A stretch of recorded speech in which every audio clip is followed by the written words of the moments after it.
What's up mga kanasuboy, ngayon mga kanasuboy, nagbabalik nga naman ako si Kanasu. At ngayon ulit ako nakapag-vlog, pasensya na ngayon ulit ako nakapag-vlog. Kaya mga kanasuboy, papakita ko sa inyo paano ako kumuha ng kahoy. Hehehe, panggato. Kaya ngayon isumagita mo ng magandang intro mo dyan. Bye bye.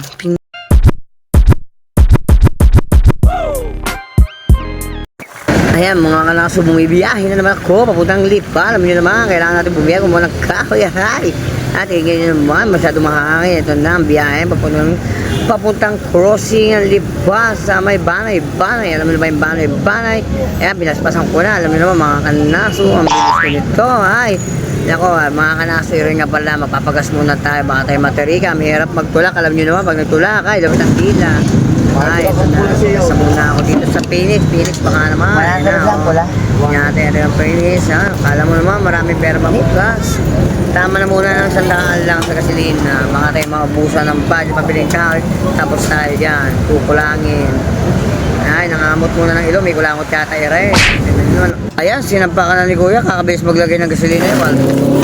Mga naso, nakarating na rin ako sa kuwanan namin ng kahoy dito na. Ayan, sa Lipa din, no? Ayun yung mga ginagawa nila. Baka gusto nyo kumuha dyan, maraming bilihan dito. Kuya, kuha na, Kuya. Ayan siya ako. Kuya? Oo. Ay, mga putol-putol doon. Oo. Sabi sa akin ni Bossing kahapon na eh. Ubusin mo na yan. Tambak na dito, nahirapan ko bilos. Balik daw, araw-araw ko daw balikan. Sabi ko sa sige po, mga problema naman no eh. Buka na Kuya. Ambulan. Ito yung mga na. Ito na sa ako Kuya.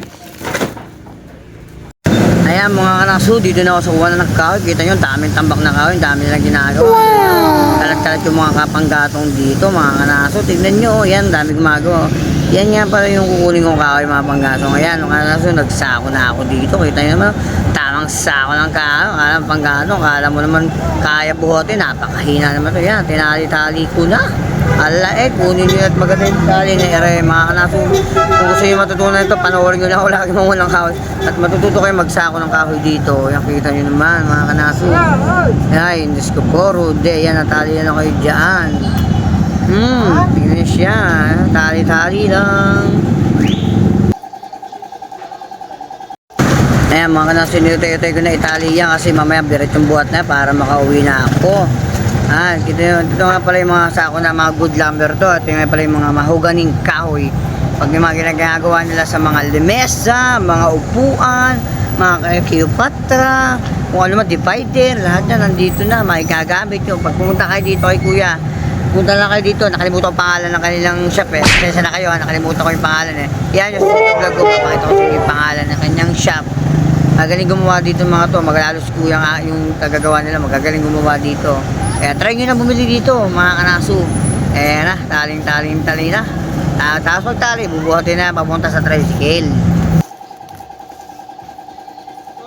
Ayan na mga kanaso, binuhat ko na. Bawat isang sao, buhatin natin yan. At makahit magaan yan.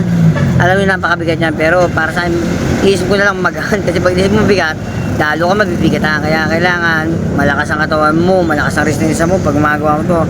Hindi biro kasi ang pagbubuhat nito, hindi biro ang pagkukuha ng kahoy.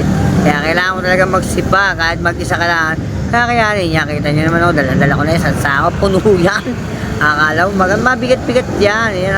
Tapos yan, tricycle ko, ikakarga ko na yan. Dumakas ko yun, dismiss, dahan-dahan muna. Ayan mga kanaso, nakakarga ko na yung ibang kahoy na binot ko kanina. Ito last sa to, kita nyo naman gano'ng kadami ko nalang kahoy. Bang, ibinalibag sa tricycle kasi magaan kasi ang bossing.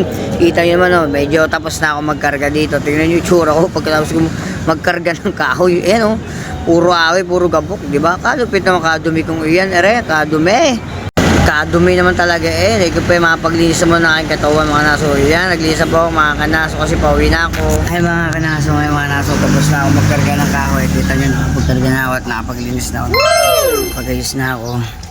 Ngayon mga kanaso, kala nyo madali magkarga ng kahoy yan. Hindi ha, hirap din mag-isa, lalo pag mag-isa ka, lalo pag hindi ka sanay, mahirap din.